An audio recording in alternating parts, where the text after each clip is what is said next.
small line check. Check the microphone 1, 2. Test, test, test. This is a microphone that's run in the crowd. Test, test, test. Yes.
I don't think they're... Oh, that one is.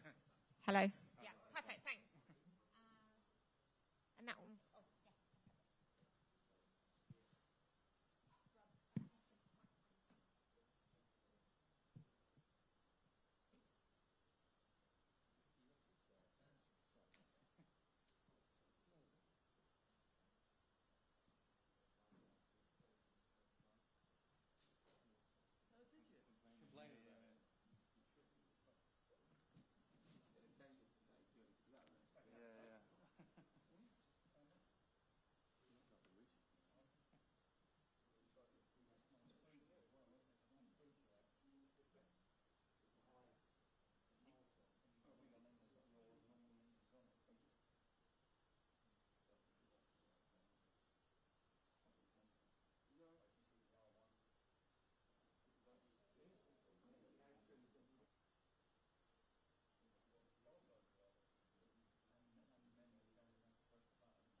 Guys, welcome to this media conference with Conor Gallagher. As ever, if we keep it to 3 questions each in the first round, and if we have got time, we'll come back to you. And then we'll have a little embargo section at the end as well. So, Rob Dorset, when you're ready. Hey, Conor. Hey. Down here, mate. Sorry. Hello. Hi. Nice to see you. And you. Listen, I know what a special moment it was for you when you went to Qatar in your first major tournament, but you didn't actually get to play any football. Does this feel very different from your perspective? Because it does from us. We expect you to be an integral part of the squad, and so I wonder whether it feels different. Yeah, it does, to be fair. In Qatar, I was kind of expected not to play, in a way. I still loved the experience and was so honoured to be there, but I never expected to really come on or start games. So, yeah, it's a couple of years on, and I'm in a different, position. I've developed well as a player. More experience, so I'm hoping I can help the team more on the pitch for this tournament. So I'm really looking forward to it. Again, from our perspective in the media, it feels like a straight battle between you and Trent Alexander-Arnold for that third central midfield spot with Declan Rice and Jude Bellingham. But you're both very different players. I wouldn't expect you to say, by the way, whether you think the same as us on that one. But you are very different players. How do you see your game different to his? And what you can offer in a way, and what he can. Yeah, first of all, Trent is a top player, and everyone in the squad have their own strengths and the way they can improve the team and strengthen the team in their own way. So yeah, I'll always be ready to start games if needed, or to come on from the bench. But yeah, the thing is with this squad, it's very healthy competition. Of course, everyone wants to play as much as possible, but everyone's going to be supporting each other no matter what. And yeah, we're all buzzing for the tournament to start. There's so much speculation back home about your future, with you being linked heavily with a move to Tottenham and potentially Aston Villa. Now there's speculation talking about you extending your Chelsea contract.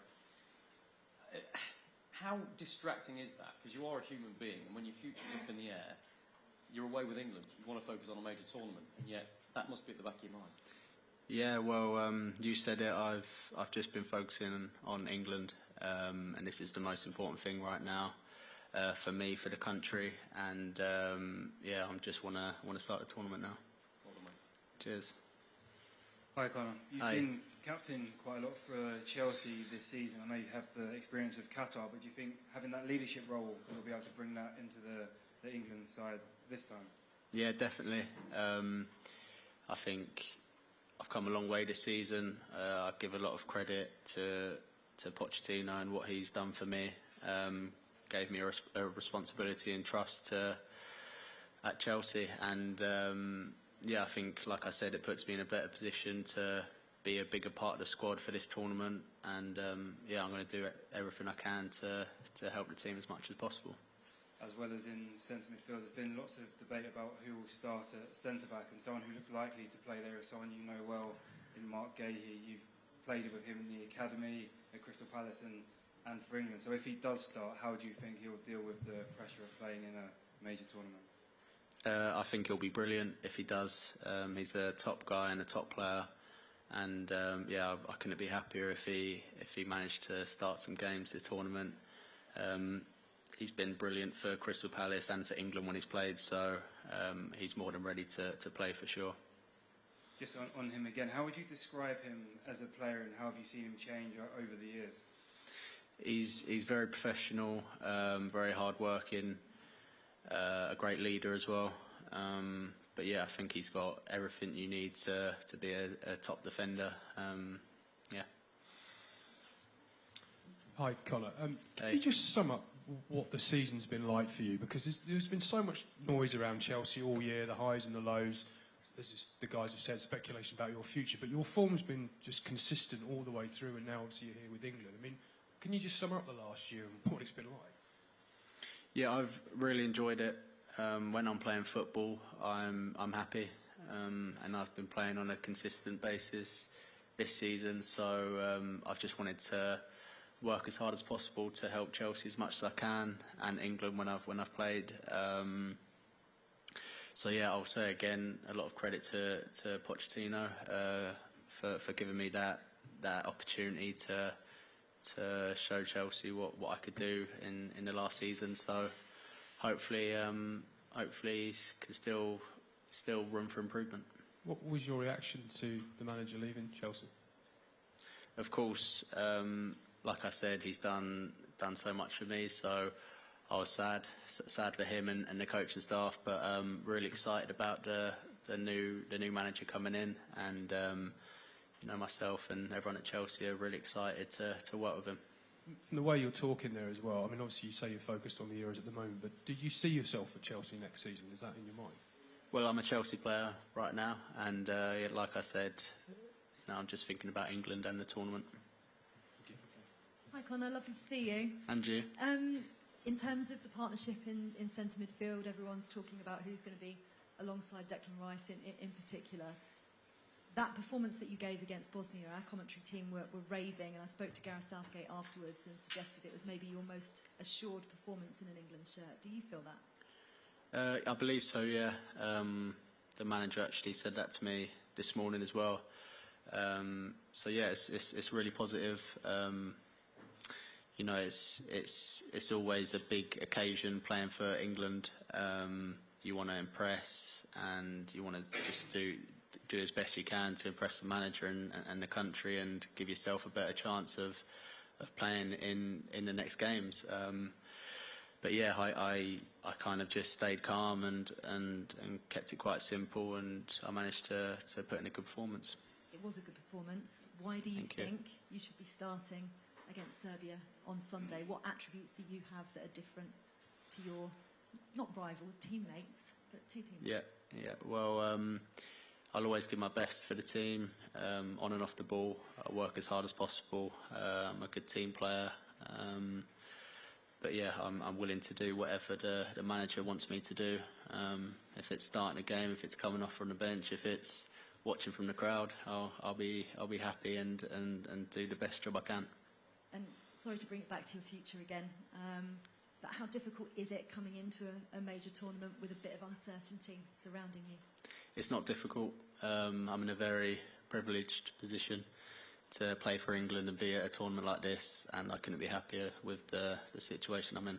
Thank you. Thanks, mate. You just pass it back to David behind Jacob, and then we'll go Jerry Lawton. Hi, Conor, Davide from Gazzetta in Italy. Hey. I'm curious about what's going on behind the scenes. Obviously, it's a group you know before. You played with most of these guys before. But I'm curious about the atmosphere. How do you guys spend the time together? Who's more, who's the funniest and that kind of stuff? Yeah, I mean, it's a great group. I've been part of it for a couple of years now, and all the lads are very humble, very friendly, and we welcome the new players in straight away, and they feel at home instantly. So I think that's the special thing about this group, and everyone said it before, the togetherness that we've shown, and the team before I was part of it has shown, to do how well they've done in tournaments before. And we understand the kind of expectation for this tournament, but everyone is ready and really excited for it to start. How important it is the mental part, be able to relax a little bit between trainings, in days like this, for example, in which you don't play, you don't have a game to watch on TV? Yeah, well, where we're staying at the minute is an amazing place, and all the guys and girls at England have set it up for us. So we feel at home. Always stuff to do, but with a squad like us, there's a lot of people. There's a lot of new people you can talk to and make friends, and it's all the best part about it is the journey as well. So like I said before, myself and everyone are very privileged to be in this position, and yeah, we're really looking forward to the tournament starting. And final for me, looking at the tournament, is there any squad you want to keep an eye on, except obviously the 3 teams you're going to play?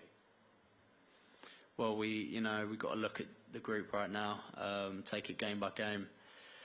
We've had a great week training up to the first game against Serbia, and we're going to be more than ready to try and beat them. Thanks, David. Pass back to Jerry Lawson. Thank you. Hi, Conor. Just following up from that, Jerry Lawton at the start. Just wondering, in the camp, the FA have laid on everything for you, I believe, paddle, basketball. Is there any specific thing that you're all united in? I know you're very competitive in all things. Is there any specific pastime that's caught the camp's imagination at the moment that you're all battling over? Well, to be fair, I'm really good friends with Mark Gurley, and we've played a lot of games already, to be fair, and we have little competitions day to day, table tennis. We're playing Mario Kart the other day, darts, although I'm obviously not very good, as you can see. But yeah, there's a lot to do. We were enjoying the basketball net yesterday, which is also very fun. So. Are there any particular superstars at basketball, or is anybody particularly better than anybody I've not else? seen any superstars yet, but I'll let you know if I do. It's wide up. Can I just ask you generally about the experience of Qatar? Is the mood different this time? Because obviously there's a tremendous expectation on England from all walks of life to do well. How's that? Are there nerves, or is it excitement, or a combination of all sorts? I'd say the mood is pretty much the same, to be honest. I think in the last tournament in Qatar, we had belief that we could go and win it. Obviously, it didn't go our way, but we have the same feeling in this tournament. And the group has so much talent, and we're really excited to get started and hopefully do the country proud. Thank you. Thanks, Jerry. Any further questions in the live section? That's front there. I think Alex, have you got a mic? Hi, Conor. Kieran Canning from AFP. You've mentioned Pochettino a couple of times already. Can you just explain to us maybe something that he worked on with you, whether it was technically, tactically, mentally, to improve you as a player?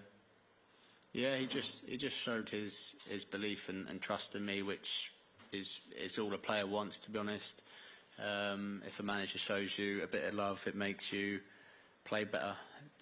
Long story short, it gives you confidence, and that's what he gave me. So yeah. All right, Conor, just to build on that, I suppose. Okay. Is Gareth done a similar job, you think, to Maurizio in that? Absolutely.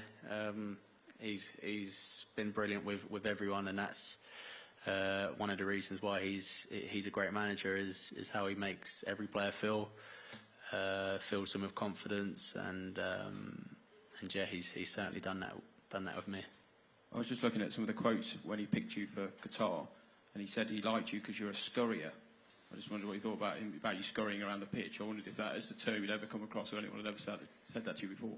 Nah, I suppose it's a compliment, but I think a part of my game is just working as hard as possible and doing everything I can for the team, and I'll continue to do that for as long as I can. Cheers, Matt. And Rob Dorset to finish this section. Conor, just one more. After the disappointment of the Iceland game, I just wonder how you guys in camp are feeling the importance of getting a positive result in the first game. Always have to in tournaments anyway. Makes it easy to progress. But because of the general mood and reaction of the media in this room to that defeat, and some of the players have told us they were a bit rattled by it as well. So to start well, to get a big win, how important? Very important. Just in tournament football, just doing the first thing as well as you can, even if it's the right pass, the winning your tackle, winning your headers, the second balls, just the basics to give the whole team confidence to go and win that first game. And with the Iceland game, I think, although it wasn't a good result and not the best performance, I think in a way it could be good that it happened. I think it was a bit of a wake up call for us that you know, it's not easy to win games against any country, and like I said, we're going to be more than ready to beat Serbia.